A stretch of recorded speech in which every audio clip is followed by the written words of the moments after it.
Hello everybody, good morning, welcome to our morning devotion. It's very easy when you are discouraged to lose perspective. Things can often seem far darker and bleaker than they actually are. That was certainly the case for Elijah. After God gave him some food and something to drink in the desert, he continues his journey deep into the desert of Sinai, Horeb, Mount Horeb. That's where Moses was when he fled into the desert. And there Elijah climbs a mountain and disappears into a cave. Now I like that symbol of a cave.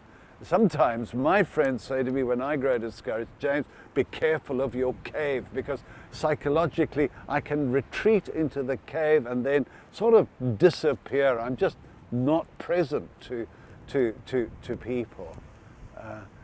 Elijah found himself in that cave, and he crawls into the cave and he falls asleep. And God comes knocking, not literally, but as we say, God comes knocking.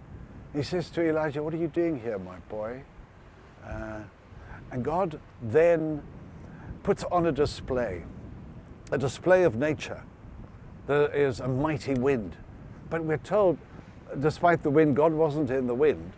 And then there's an earthquake, and all the mountain trembles. But God wasn't in the earthquake. And then there was a great fire, but God wasn't in the fire. Well, if he's not in the earthquake, wind, and the fire, where was God, for goodness sake? There is Elijah standing, waiting kind of for God. And then we read, after that huge noise and display, and then there came the sound of a still small voice. And thank goodness that Elijah at that point was able to discern.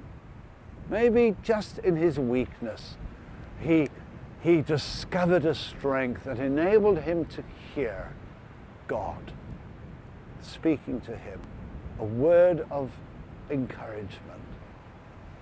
And Elijah says to him, Lord, you've got to understand how I'm feeling. I am alone here. I am alone in this world. Everybody seems to have turned against you. And God says, hang on a moment, Elijah, that is not true. You are not alone. You are not alone in your determination to be true and faithful to me. There are many others who are doing exactly the same, who are with you in the things that you are standing up for as well. Elijah had lost perspective. He had gone into the cave, and God brings him out and opens him up to nature, and then begins to speak in a still, small voice. So don't be too hard on yourself, for it is not as dark as you imagine it to be. The still, small voice. May God increase and expand your perspective to help you to grasp that there is a light, there is a future, and that you must keep going forward. God be with you.